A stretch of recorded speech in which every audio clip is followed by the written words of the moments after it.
24 novembre 1943, camp Aliceville, Alabama. Le froid de novembre était mordant, même si loin au sud. Derrière la clôture de barbelés, 47 soldats français se tenaient en formation, leurs uniformes usés arborant encore les insignes délavés du régime de Vichy. Certains avaient à peine 20 ans, le visage creusé par des mois d'incertitude. D'autres, plus âgés, le visage marqué par les rigueurs du service colonial, gardaient le dos droit, le regard fixe, refusant de laisser transparaître la peur qui leur nouait l'estomac. Le lieutenant Henri Beaumont, 31 ans, ancien de l'armée d'Afrique, se balançait d'un pied sur l'autre. Ses bottes, craquelées et déchirées aux coutures, l'avaient porté à travers le chaos du Maroc, la confusion du choix entre Vichy et les Alliés, les combats acharnés de Casablanca sous le sifflement des obus américains. Il avait choisi la loyauté au maréchal Pétain, à ce qu'il croyait être le gouvernement légitime de la France. À présent, il se trouvait en Alabama, prisonnier de la nation que ses forces avaient bombardée, attendant de découvrir ce que serait la vengeance. Les rumeurs circulaient depuis des semaines, chuchotaient dans les navires de transport exigus, murmuraient dans les centres de traitement. Les Américains étaient des sauvages, disait-on. Ils humilieraient les soldats français qui se rangeraient du côté de Vichy. Ils les affameraient, les feraient travailler jusqu'à la mort, les exhiberaient devant des foules moqueuses comme des traîtres à la cause alliée. Certains parlaient de pire encore. Henri avait essayé de ne pas y croire, mais l'incertitude le rongeait. Il pensait à sa femme à Alger, à la lettre qu'il avait écrite avant sa capture et qui ne lui parviendrait jamais, à la ferme que son père cultivait en Provence, désormais sous occupation allemande. Il lui était devenu impossible de tout retenir à la fois. Le sergent américain s'approcha, ses bottes crissant sur le gravier. Il était jeune, peut-être 25 ans, avec des cheveux roux et des taches de rousseur qui lui donnaient un air presque enfantin. Il parlait un français hésitant et fortement accentué en lisant une fiche. Vous êtes prisonnier de guerre en vertu de la Convention de Genève. Vous serez traité avec dignité. Demain, c'est un jour férié américain. Thanksgiving, vous participerez au repas. Ces mots sonnèrent étrangement. Dignité, jour férié, repas. Les soldats français échangèrent des regards, la confusion se propageant dans leurs rangs. Qu'est-ce que cela signifiait? Était-ce une moquerie? Un prélude à quelque chose de pire? Cette nuit-là, Henri était allongé sur sa couchette dans la caserne, fixant le plafond en bois. Le bâtiment était chauffé, vraiment chauffé, par des radiateurs qui sifflaient et grinçaient, mais qui diffusaient une chaleur authentique.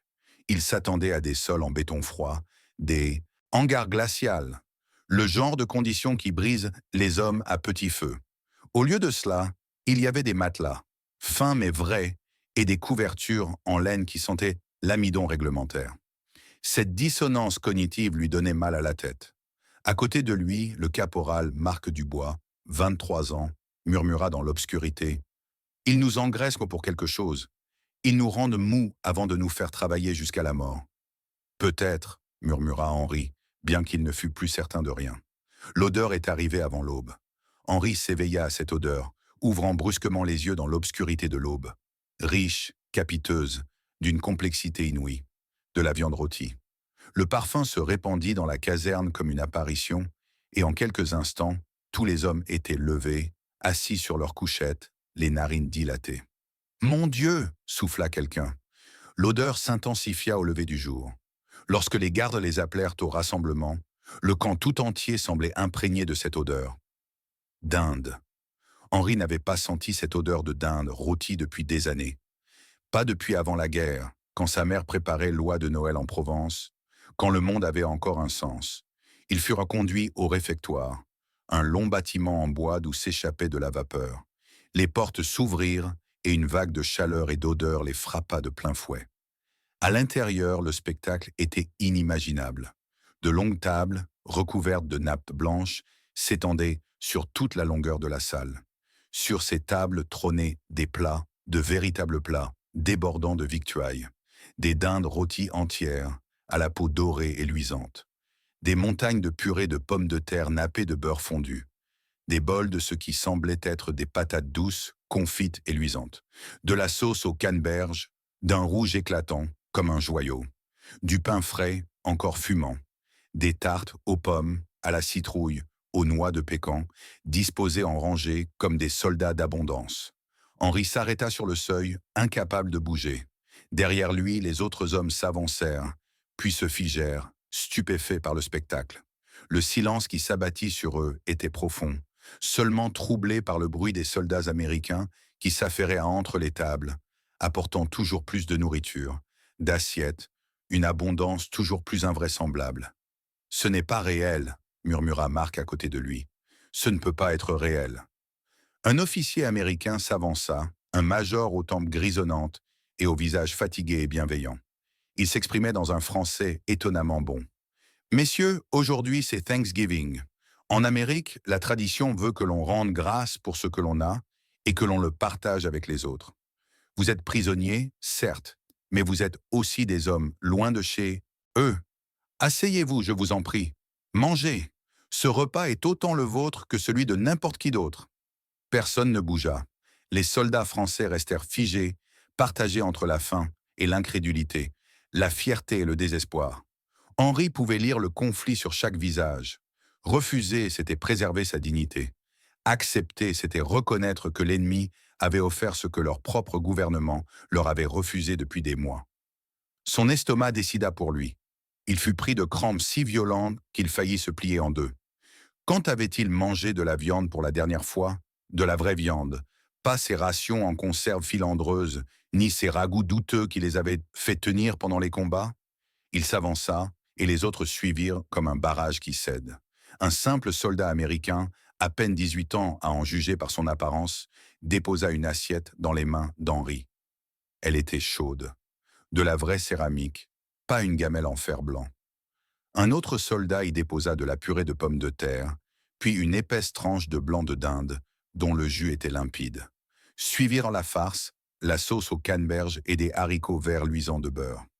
L'assiette devint lourde dans les mains d'Henri, plus lourde que n'importe quelle arme qu'il ait portée. Il trouva une place à l'une des longues tables, à côté de Marc et de plusieurs autres de son unité. Ils fixaient leurs assiettes comme si la nourriture allait disparaître.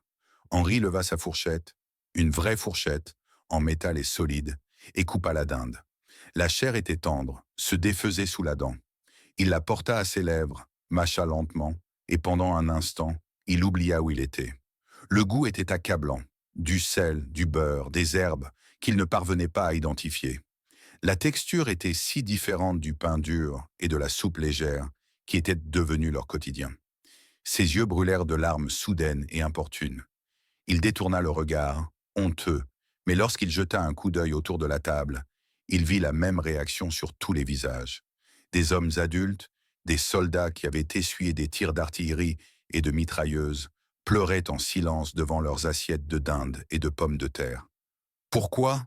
demanda Marc, la voix brisée. « Pourquoi ont-ils fait ça ?» Henri n'avait pas de réponse. En France de Vichy, on leur avait dit que les Américains étaient des barbares matérialistes, uniquement préoccupés par le profit et le confort, faibles d'esprit et de détermination. Or là, ces prétendus barbares avaient préparé un festin pour leurs ennemis, les avaient invités à partager leur fête nationale. Cela n'avait aucun sens au regard des règles qu'Henri avait apprises. Le repas se poursuivit dans un silence étrange, presque irréel. Des soldats américains circulaient entre les tables, remplissant les assiettes sans qu'on le hâte. Leur demande, proposant même une deuxième et une troisième portion. Certains tentaient d'engager la conversation dans un français approximatif, s'enquérant de leur ville natale, de leur famille, de leur vie d'avant-guerre. Les questions étaient posées avec douceur, empreintes de curiosité plutôt que d'hostilité. Un jeune soldat montra à Henri une photo de la table de Thanksgiving de sa famille, désignant sa mère, sa sœur, et expliquant la tradition avec une telle sincérité et une telle chaleur qu'Henri se surprit à hocher la tête, presque à sourire malgré lui. Quand les tartes arrivèrent, une tarte aux pommes chaude avec une boule de glace à la vanille fondante dans la croûte, plusieurs prisonniers français restèrent bouche bée, submergés par l'émotion. De la glace, dans un camp de prisonniers, en novembre. Les contradictions étaient trop flagrantes pour être comprises. Henri mangea lentement sa part, savourant chaque bouchée, s'efforçant d'en mémoriser le goût. Il pensa à sa femme, au rationnement à Alger, à la faim devenue si banale qu'on n'en parlait plus. Ici, en captivité, il mangeait mieux que depuis des mois, lorsqu'il était libre. Cette nuit-là, allongé sur sa couchette, le ventre plein pour la première fois depuis longtemps, Henri écrivit dans le petit carnet qu'il avait réussi à cacher pendant sa capture et son transport. Aujourd'hui, mes ennemis m'ont nourri. Ils nous ont offert de la dinde et de la tarte, et ils nous ont servi avec un sourire. Je ne comprends plus cette guerre. Je ne comprends pas ces Américains. Ils nous ont tout pris, notre liberté, nos armes, notre dignité. Et pourtant, ils nous offrent ce festin. Quel genre de conquérants font preuve de bonté au lieu de cruauté? Que suis-je censé ressentir? De la gratitude? De la honte? Les deux me brûlent mal la poitrine. Il marqua une pause, la plume suspendue au-dessus de la page. Dehors, un oiseau nocturne chanta. Le radiateur diffusait une chaleur constante. Si l'ennemi fait preuve de plus d'humanité que nos propres dirigeants, que sommes-nous? Que suis-je? Il n'a pas pu terminer sa pensée. Le sommeil l'a emporté avant qu'il ne trouve les mots. Et pour la première fois depuis sa capture, il n'a pas rêvé d'obus ni de reddition, mais de la cuisine de sa mère, de pain qui cuit, d'un monde où les ennemis pouvaient s'asseoir à la même table sans haine. Les jours qui suivirent Thanksgiving s'installèrent dans un rythme de plus en plus irréel. Les prisonniers français se virent confier des tâches légères. L'entretien du camp, l'aide en cuisine, le tri du linge. Rien qui ressemblât au labeur éreintant qu'ils avaient imaginé. Aucune mention de punition, aucune humiliation délibérée. Au contraire, régnait une organisation bureaucratique presque rassurante par sa prévisibilité. Henri se retrouva affecté à la bibliothèque du camp, où il aidait à cataloguer et à ranger les livres. Le lieutenant américain responsable, un homme à lunettes nommé Morrison, qui avait étudié la littérature française à Princeton, conversait avec lui dans un français impeccable, évoquant Balzac et Hugo, la poésie et la philosophie, comme s'ils étaient des collègues plutôt qu'un ravisseur et son prisonnier. C'était profondément déstabilisant. « Vous avez fait des études de littérature ?» demanda Morrison un après-midi, en rangeant un exemplaire des Misérables. « Avant la guerre, oui, à Aix-en-Provence. Je voulais enseigner. » La voix d'Henry portait le poids d'une vie abandonnée.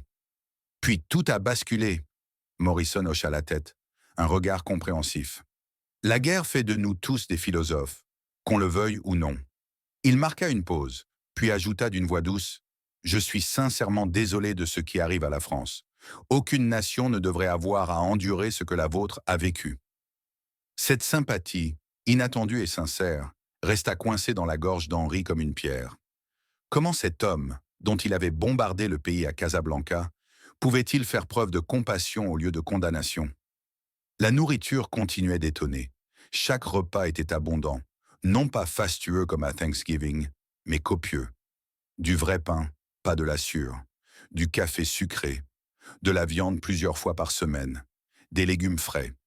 Les prisonniers français reprirent rapidement du poids, leurs joues creuses se remplissant, et la couleur revint à leur visage gris de privation. Marc, qui travaillait dans le petit atelier du camp, a rapporté des expériences similaires. Le sergent américain qui m'apprenait la menuiserie m'a donné son sandwich aujourd'hui, quand il a vu que j'avais fini le mien. Il me l'a tendu comme si de rien n'était. Il secoua la tête. Je lui ai dit non, mais il a insisté. Il a dit que sa femme lui en avait préparé un de plus. « Tu l'as pris ?» demanda Henri. « Qu'en pensez-vous ?»« Je ne suis pas idiot. Mais Henri, ça n'a aucun sens. Nous les avons combattus. Nous avons tué des soldats américains à Casablanca. Pourquoi ne sont-ils pas en colère ?»« Je ne sais pas, » admit Henri. Mais la question le hantait. Des lettres commencèrent à arriver de chez eux, acheminées par la Croix-Rouge. Henri en reçut une de sa femme, âgée de 3 mois, qui décrivait la faim à Alger, l'occupation allemande qui se resserrait, la peur qui imprégnait chaque jour. Elle racontait avoir mangé des orties bouillies pour le dîner, les enfants du quartier qui maigrissaient et devenaient apathiques. Ces mots étaient pesés, presque censurés, mais le désespoir transparaissait à chaque ligne. Il la lut à la bibliothèque, Morrison s'écartant discrètement pour lui laisser un peu d'intimité. Une fois sa lecture terminée, Henri resta assis, la lettre entre les mains, le regard vide. Sa femme mourait de faim. Son peuple mourait de faim.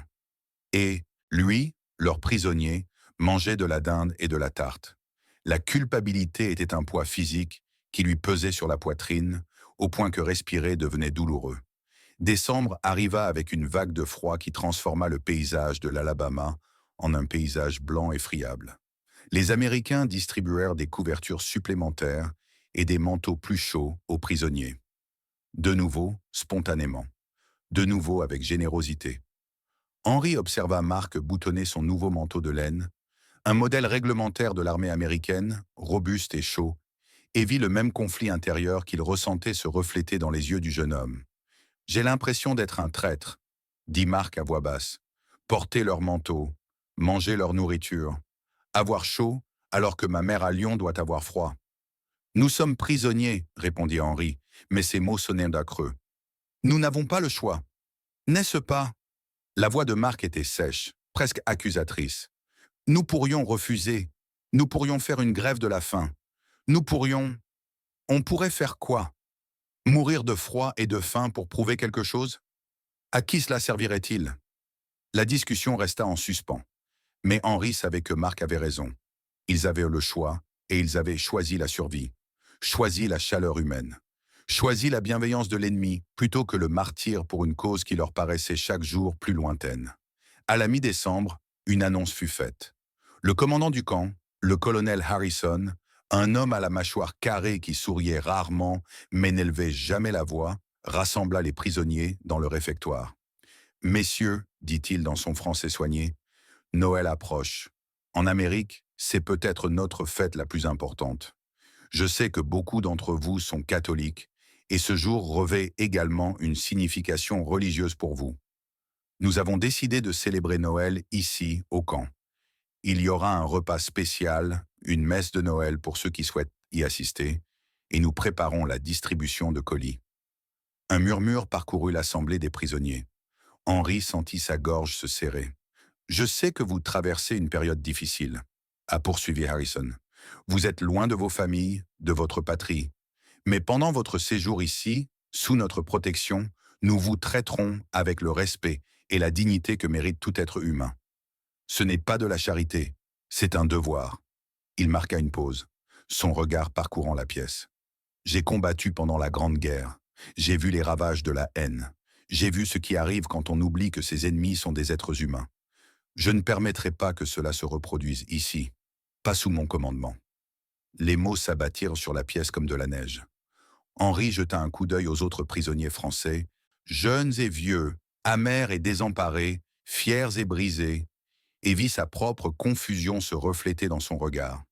Ce soir-là, il était assis avec Mark et plusieurs autres dans la salle de loisirs où les Américains avaient installé un petit sapin de Noël orné de guirlandes en papier que les prisonniers avaient été invités à confectionner. L'absurdité de la situation, des prisonniers de guerre français fabriquant des guirlandes en papier avec leurs geôliers américains, aurait pu prêter à rire si elle n'avait pas été si profondément troublante. « Mon grand-père a combattu les Allemands pendant la dernière guerre », raconte le sergent Luc Fontaine, 42 ans, militaire de carrière dont les mains portent encore les cicatrices des tranchées. Il me racontait les camps, les atrocités. Il disait que la haine était la seule chose qui le maintenait en vie, qu'il survivait en imaginant ce qu'il ferait aux Boches s'il en avait l'occasion. Il s'arrêta, fixant le sapin de Noël. « Comment suis-je censé les haïr ?» Sa voix se brisa. « Comment suis-je censé garder ma dignité de soldat français quand ils accrochent des décorations et m'offrent du chocolat chaud ?» Personne n'avait de réponse. Le 20 décembre, des colis ont commencé à arriver de la Croix-Rouge et de groupes religieux américains. Chaque prisonnier français a reçu une boîte contenant de petites attentions: savon, chocolat, papier à lettres, chaussettes, cigarettes. Certaines contenaient des livres en français. D'autres renfermaient des chapelets, des petites croix, des images pieuses avec des prières imprimées d'une écriture soignée. Henry ouvrit son colis en secret, dans sa couchette après l'extinction des feux, à l'aide d'une petite lampe de poche que Morrison lui avait prêtée. À l'intérieur, il trouva un savon parfumé à la lavande, une boîte de chocolat, 3 paires de chaussettes en laine et un mince recueil de poésie française. Rimbaud. Sur la première page de garde, quelqu'un avait écrit en anglais « À un soldat français, loin de chez lui, que ces mots vous apportent du réconfort. Joyeux Noël, Grace Thompson, église méthodiste, Birmingham, Alabama. Il fixa longuement l'inscription. Grace Thompson. Une femme qu'il ne rencontrerait jamais, dans une ville qu'il n'avait jamais vue, avait choisi son cadeau, avait pensé à un prisonnier français, un soldat ennemi, et avait tenté de le réconforter. Cette bonté était bouleversante. Il ouvrit le Rimbaud et trouva la page marquée « Je suis un autre ». Cette phrase le frappa comme un coup de tonnerre. Oui, il était un autre. L'homme qu'il avait été, le fidèle soldat vichiste, l'adepte de la voix du maréchal Pétain, se dissolvait, remplacé par un autre qu'il ne reconnaissait pas encore. Un homme qui lisait de la poésie ennemie, à la lueur d'une lampe torche ennemie, en chaussettes ennemies et en mangeant du chocolat ennemi. Cette transformation l'effrayait. La veille de Noël arriva un vendredi, froide et dégagée. La neige était tombée la nuit précédente, un phénomène rare en Alabama, et le camp semblait presque paisible sous son manteau blanc. Les prisonniers bénéficièrent d'un après-midi de congé. Certains jouaient aux cartes, d'autres écrivaient des lettres à leur famille, quelques-uns restaient auprès de la clôture, le regard perdu dans le vide, perdu dans leurs souvenirs. À 4 heures, une cloche sonna. Non pas le carillon strident du devoir, mais une douce mélodie. Un aumônier américain, le père Murphy, apparut dans la cour et annonça que la messe serait célébrée à 5 heures dans la salle de loisirs, ouverte à tous ceux qui souhaitaient y assister. Henri n'était pas allé à la messe depuis des mois, depuis avant Casablanca, avant le chaos des choix de camp, avant que le monde ne sombre dans la confusion. Mais ce soir-là, quelque chose l'attirait à la salle paroissiale. Pas la foi à proprement parler, il ne savait plus vraiment en quoi il croyait, mais un besoin de familiarité, un lien avec la vie qu'il avait perdue. La salle avait été métamorphosée. Le sapin de Noël trônait désormais près d'un autel improvisé, recouvert d'un drap blanc. Des bougies vacillaient dans la pénombre. Des rangées de chaises étaient disposées en rangs serrés. Déjà, une trentaine de prisonniers français s'étaient rassemblés, ainsi qu'une poignée de soldats américains. Des catholiques, compris Henri, venus prier aux côtés de leurs ennemis. Le père Murphy, un Irlandais au visage rond et au regard doux, célébra la messe en latin. Les mots anciens déferlaient sur Henri comme des vagues, à la fois familiers et étranges. Lorsque l'assemblée se leva pour chanter « Adeste Fideles », le son emplit la salle. Voix françaises et voix américaines, ennemis et geôliers, se mêlaient dans cet hymne intemporel. Venez, adorons, venez, adorons, venez, adorons le Seigneur. La voix d'Henri se brisa sur ces mots. À côté de lui, Marc chantait les yeux fermés, les larmes ruisselant sur ses joues. De l'autre côté de l'allée, un jeune soldat américain, pas plus de 19 ans, chantait avec la même ferveur, la même douleur, le même désir ardent de quelque chose de plus grand que la guerre. À cet instant, les barrières s'effondrèrent. Ils n'étaient plus français et américains, ni prisonniers et gardiens. Ils étaient simplement des hommes, loin de chez eux, cherchant du réconfort dans une vieille chanson et de vieilles promesses. Lorsque la messe fut terminée, le père Murphy se tint devant eux, le visage grave. « Demain, dit-il en français puis en anglais, nous célébrons la naissance du Christ. Nous célébrons le moment où Dieu a choisi de devenir homme, de connaître nos souffrances, notre faim, notre peur. Il n'est pas venu aux puissants, mais aux faibles. Non pas aux vainqueurs, mais à ceux qui avaient tout perdu. » Il marqua une pause, son regard parcourant les soldats rassemblés. « Ici, en ce lieu, nous sommes tous loin de chez nous. Nous sommes tous pris dans une guerre que nous n'avons pas déclenchée et que nous ne pouvons arrêter. Mais demain, nous mettrons cela de côté. Demain, nous partagerons le pain ensemble, non pas en ennemis, mais en enfants du même Dieu. » Voilà Noël. Voilà ce que nous célébrons.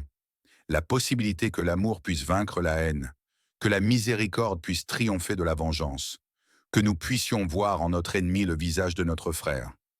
Les mots flottaient dans l'air éclairé aux chandelles. Henri sentit quelque chose se briser en lui.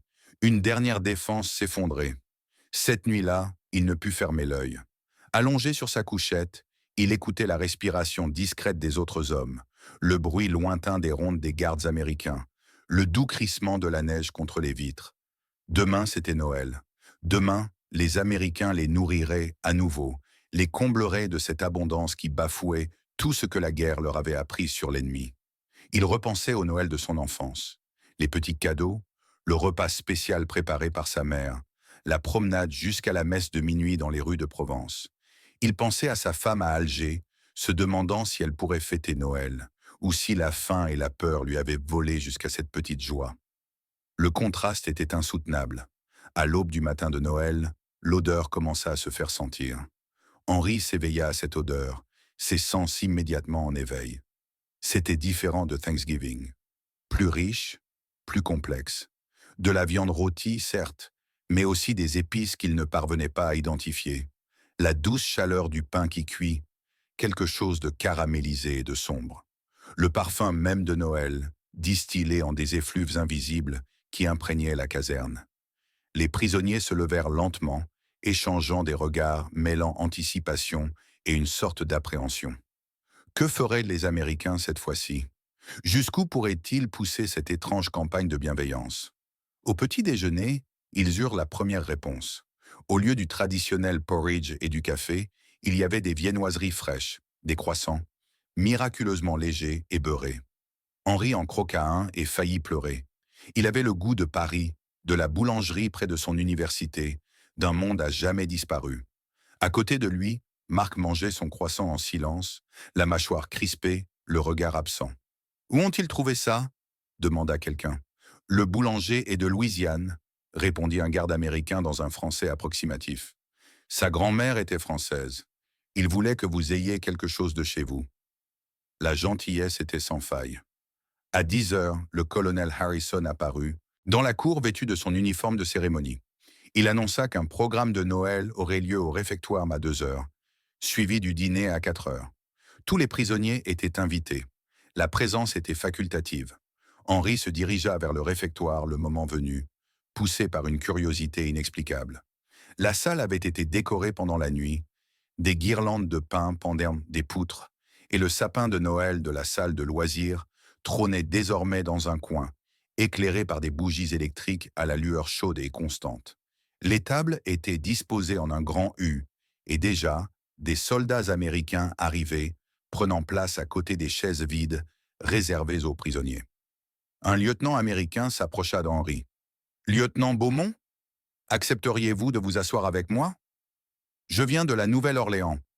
J'ai entendu dire que vous connaissiez Alger. J'aimerais beaucoup en savoir plus sur l'architecture de cette ville. » La requête était si banale, si dénuée d'hostilité, qu'Henri se surprit à hocher la tête et à prendre place.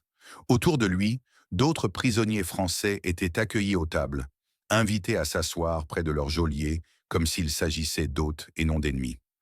Le programme commença par des chants de Noël, interprétés en anglais par une chorale américaine.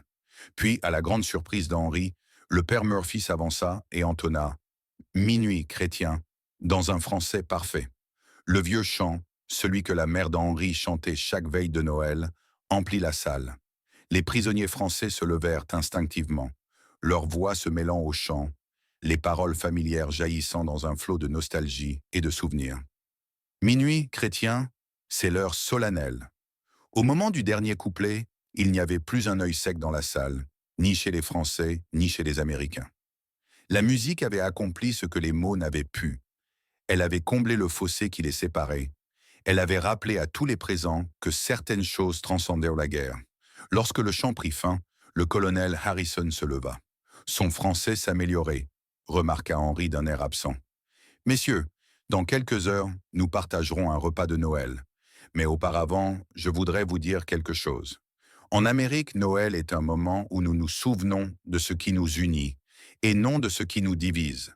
C'est un moment où nous ouvrons nos portes aux étrangers, où nous faisons preuve de générosité envers ceux qui sont dans le besoin, où nous pratiquons la miséricorde. » Il marqua une pause, et Henri perçut une certaine vulnérabilité dans le visage du colonel.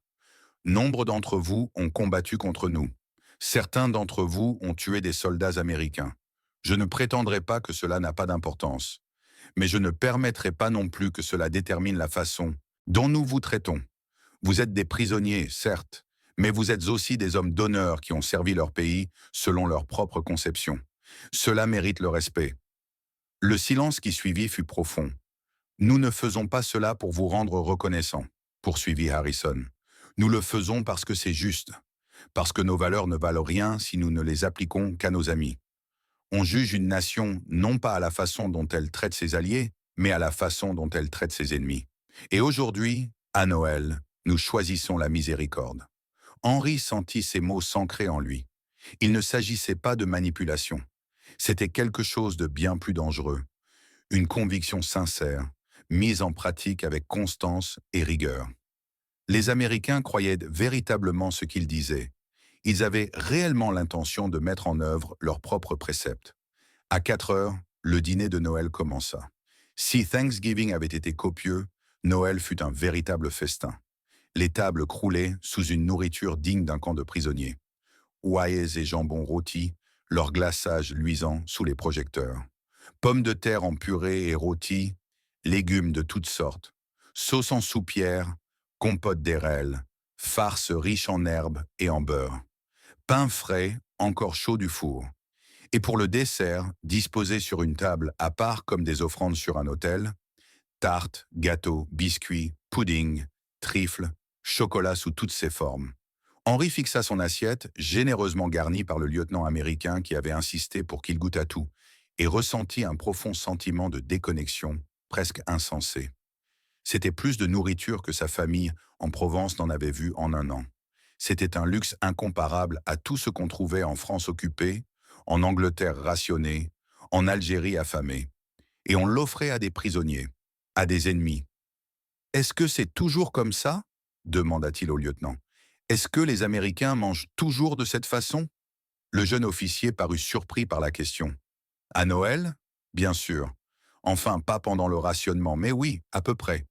La table de ma mère à la Nouvelle-Orléans ressemble à ça chaque année. »« Chaque année !» répéta Henri hébété. « Chaque année, tandis que l'Europe se déchirait, que des millions de personnes mourèrent de faim, les Américains s'attablent à des tables comme celle-ci. Le fossé entre leurs mondes était trop immense pour être compris. Ils mangeaient lentement, machinalement, chaque bouchée étant une petite trahison. Le jambon était glacé au miel, tendre et sucré. Les pommes de terre étaient onctueuses au beurre. Les légumes étaient frais, ni flétris ni en conserve. Tout était parfait, abondant, d'une générosité presque excessive. Autour de lui, les autres prisonniers français mangeaient dans un silence similaire, le visage empreint de la même incompréhension. Seuls les Américains semblaient à l'aise, conversant aisément, se passant les plats, remplissant les assiettes avec une désinvolture qui témoignait d'une vie comblée. Quand arriva le dessert, Henri avait choisi une tarte aux pommes, servie chaude avec une boule de glace à la vanille. Il crut qu'il allait vomir, non pas à cause de la richesse du mets, mais à cause du poids moral de tout cela. Comment pouvait-il manger cela en sachant ce que sa femme avait enduré? Comment pouvait-il se réjouir de ce moment alors que la France brûlait? Mais son corps le trahit. La tarte était délicieuse. La glace fondait à merveille sur les pommes chaudes et la cannelle. Et malgré tout, malgré la culpabilité, la confusion et la honte, il la mangea entièrement. Après le dîner, café et cigarettes étaient distribués à volonté. Un caporal américain sortit un harmonica et se mit à jouer des chants de Noël. Quelques Américains chantèrent. Quelques prisonniers français se joignirent à eux, d'abord timidement, puis avec plus d'assurance. La musique emplit le réfectoire, mêlant langue et allégeance jusqu'à estomper les frontières. Henri se retrouva debout près du sapin de Noël, une tasse de café à la main, observant la scène. À côté de lui apparut le colonel Harrison, tenant lui aussi une tasse. « Comment allez-vous, lieutenant » demanda le colonel d'une voix calme. « Je ne sais pas » répondit Henri honnêtement. « Je ne sais pas ce que je suis censé ressentir. » Harrison acquiesça. « C'est normal, c'est difficile pour toi. Peut-être même plus difficile que d'avoir été maltraité. »« Pourquoi faites-vous cela » demanda Henri en se tournant vers lui. « Pourquoi nous témoigner tant de gentillesse? Nous vous avons combattu. Nous avons tué vos hommes. Nous avons pris le parti de Vichy. Nous avons collaboré avec lui, avec... » Il n'eut pas le temps de finir sa phrase. « Parce que, dit simplement Harrison, la guerre finira par se terminer. Peut-être demain, peut-être l'année prochaine, mais elle finira par se terminer. Et quand ce sera le cas, nous devrons tous vivre avec les conséquences de nos actes. Je préfère vivre en sachant que j'ai traité mes ennemis avec honneur plutôt qu'en sachant que je suis devenu le monstre que je combattais. » Il s'arrêta, regardant l'arbre, les hommes qui chantaient ensemble à son pied. D'ailleurs, lieutenant, vous n'êtes pas vraiment notre ennemi, n'est-ce pas? Vous êtes un soldat français qui a fait le choix qui lui semblait juste à ce moment-là. Qui sommes-nous pour juger cela? Nous n'avons pas vécu la chute de la France.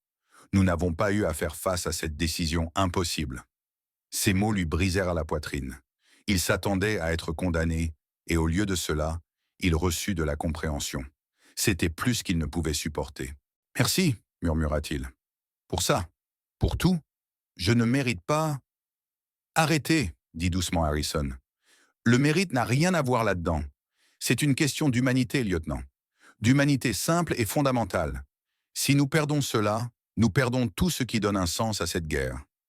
Ce soir-là, de retour à la caserne, Henri écrivait dans son carnet à la faible lueur d'une petite lampe. « Aujourd'hui, j'ai fêté Noël avec mes ennemis.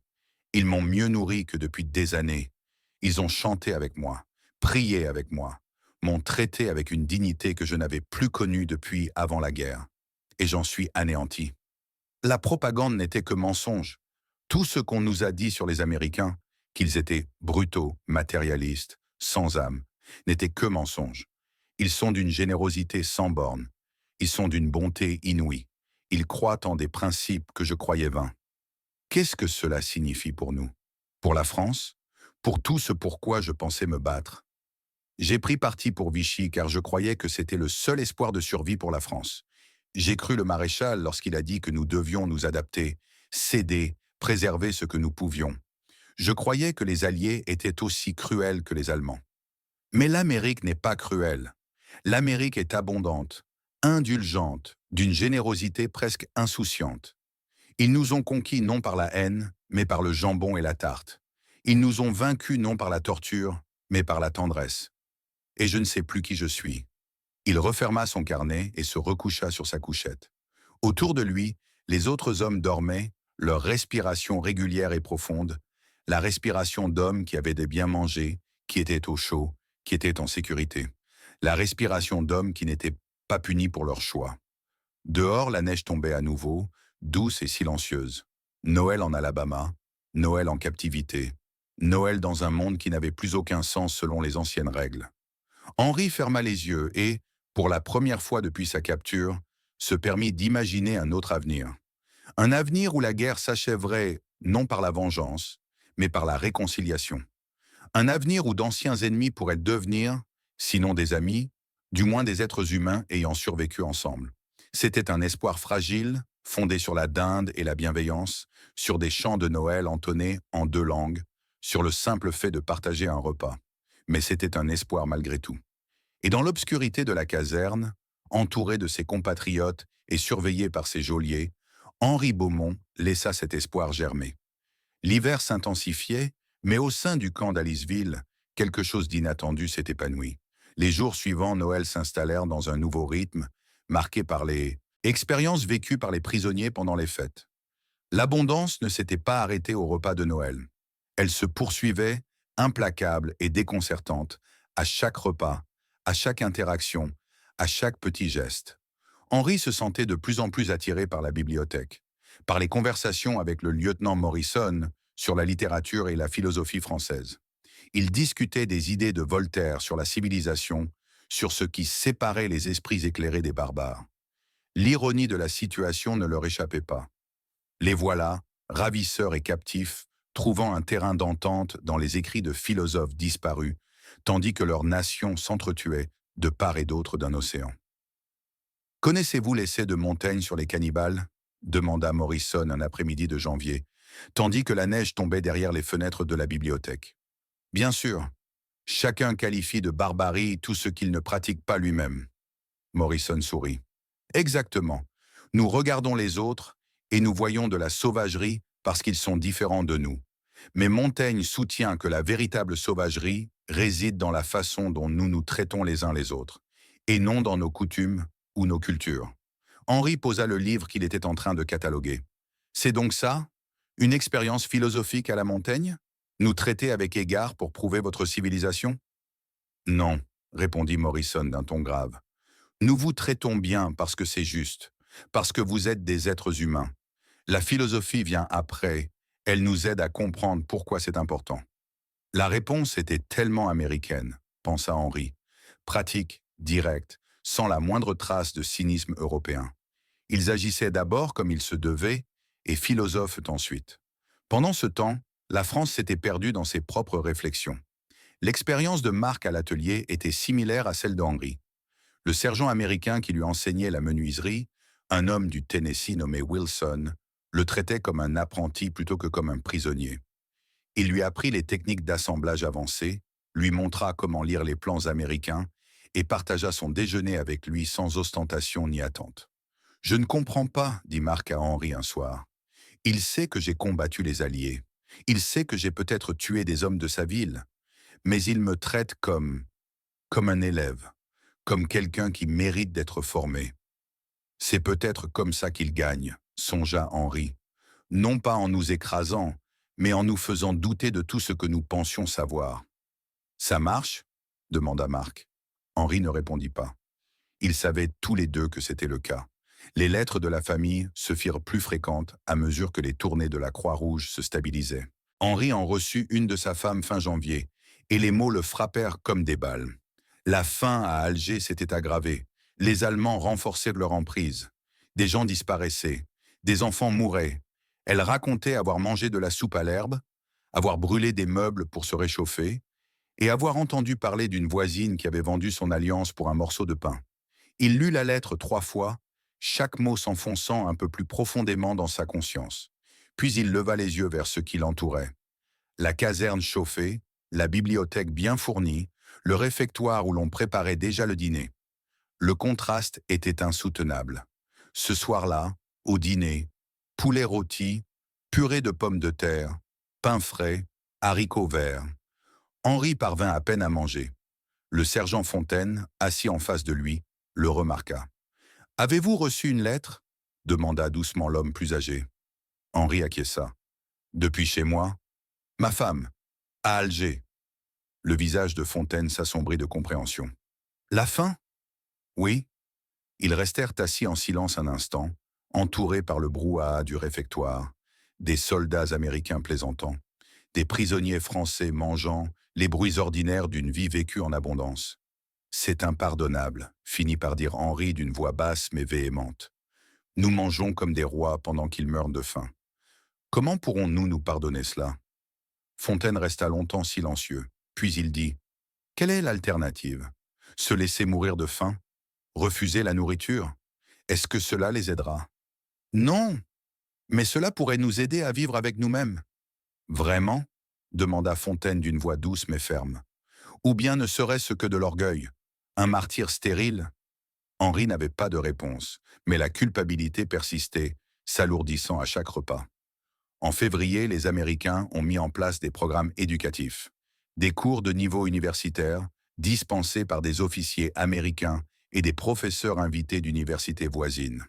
Histoire, littérature, mathématiques, ingénierie. La participation était entièrement facultative, mais les cours étaient bien réels. Manuels, devoirs et même certificats de réussite étaient délivrés. Henri s'inscrivit à un cours de littérature presque sans réfléchir. Marc s'inscrivit en mathématiques avancées. D'autres choisirent l'ingénierie, l'histoire, les sciences politiques. En quelques semaines, la salle de loisirs se transforma en salle de classe improvisée, plusieurs soirs par semaine. Des prisonniers français, penchés sur leurs cahiers, écoutaient des instructeurs américains expliquer les concepts dans un français soigné et patient. L'absurdité de la situation frappa Henri un soir, lors d'une conférence sur la littérature américaine. Le voilà, prisonnier de guerre, étudiant Hawthorne et Melville auprès d'un professeur ennemi qui parlait avec passion de la complexité morale et de l'âme américaine. Les Allemands avaient en brûlé des livres. Les Américains, eux, leur enseignaient la littérature. La question fondamentale de la littérature américaine, disait le professeur, est la suivante. Que signifie être libre ? Non seulement libre politiquement, mais aussi libre moralement et spirituellement. Comment concilier nos idéaux et nos échecs ? Comment vivre avec le fossé entre nos convictions et nos actes ? Ces mots résonnèrent dans la poitrine d'Henri. N'était-ce pas là précisément son combat ? Le fossé entre ce qu'il avait cru du gouvernement de Vichy, qu'il était le salut de la France, et la réalité de la collaboration, des compromis qui avaient mené à l'horreur. Le fossé entre ces idéaux d'officiers français et la réalité de la défaite, de la capture, du sacrifice de ses ennemis. Après le cours, Henri s'approcha du professeur. Vous parlez de liberté morale, mais qu'en est-il du devoir? Qu'en est-il de la loyauté? J'ai servi Vichy parce que je croyais que c'était mon devoir de soldat français. Avais-je tort? Le professeur, un homme aux cheveux gris du nom de Dr Patterson, de l'Université d'Alabama, examina attentivement la question. Avoir tort? Je ne sais pas. Je ne suis pas français. Je n'ai pas été confronté à ce choix. Mais je pense que la vraie question n'est pas de savoir si vous avez eu tort, mais si vous êtes prêt à tirer des leçons de ce qui s'est passé. La liberté morale ne consiste pas à faire des choix parfaits. Il s'agit d'avoir le courage d'examiner ses choix et d'en tirer des enseignements. Même si cela signifie admettre que j'ai trahi tout ce en quoi je croyais, surtout dans ces moments-là, dit doucement le docteur Patterson. La liberté la plus difficile est celle d'admettre nos erreurs. Le printemps s'est installé en Alabama, paré de vert et d'or, les fleurs de cornouiller flottant sur le camp comme des flocons de neige. Les prisonniers furent autorisés à cultiver un potager, tomates, haricots, laitues. Les gardiens américains travaillaient aux côtés des prisonniers français, retournant la terre, discutant de l'espacement des semis, partageant des cigarettes pendant les pauses. Henri se retrouva à travailler aux côtés d'un jeune soldat du nom de Jimmy, originaire de Géorgie. Le garçon, il ne devait pas avoir plus de 20 ans, bavardait aisément pendant qu'il travaillait, racontant des histoires sur la ferme familiale, sur sa petite sœur qui allait se marier en juin, sur ses projets après la guerre. Tu vas rentrer chez toi quand ce sera fini? Demanda Jimmy en tapotant la terre autour d'un plant de tomates. En France? Oui, s'il reste quelque chose à quoi rentrer chez soi.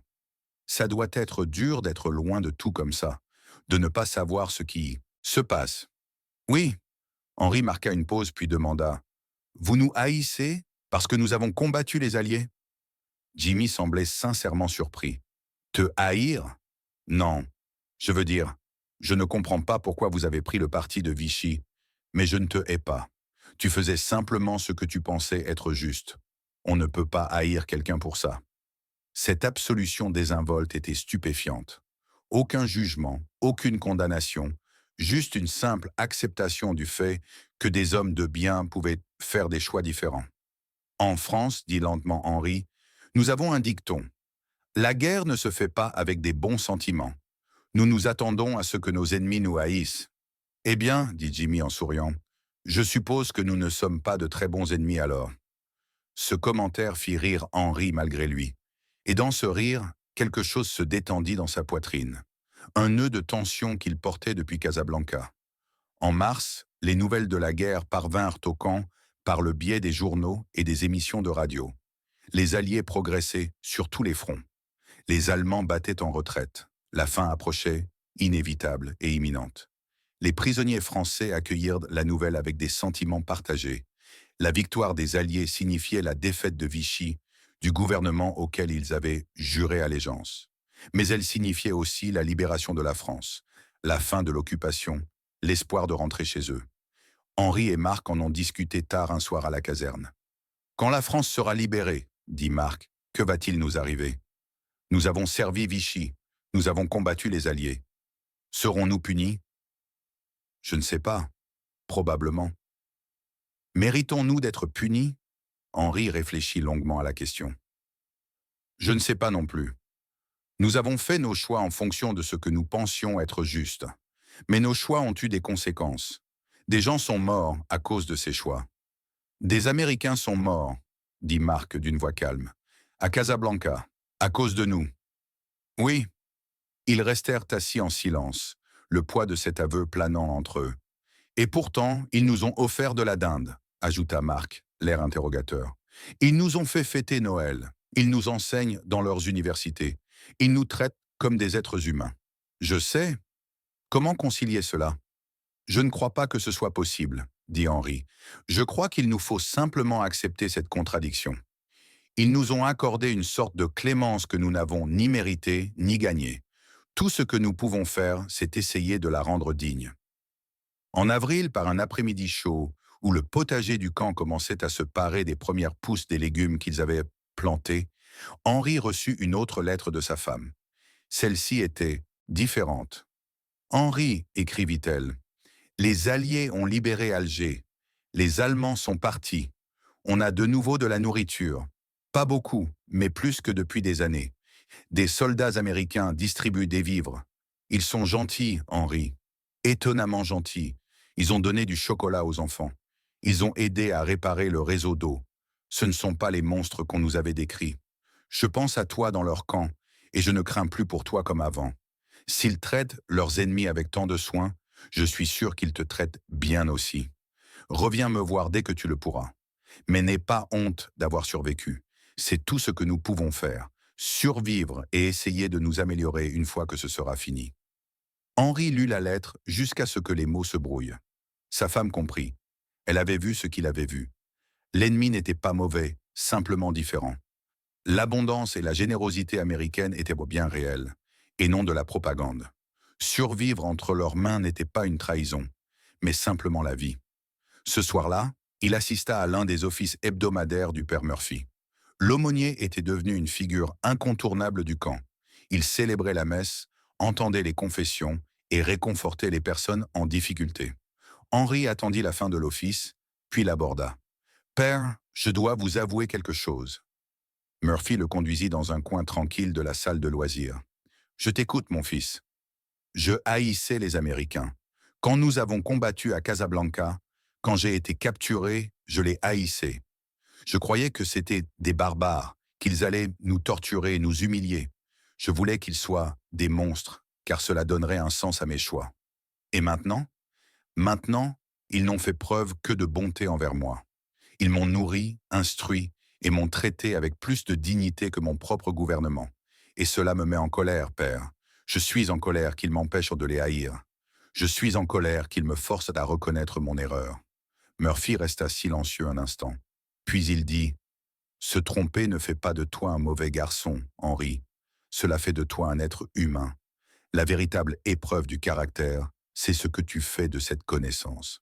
Vas-tu t'accrocher à ta colère et refuser d'apprendre, ou vas-tu te laisser transformer par ce que tu as vécu? Je ne sais pas qui je deviendrai si je change.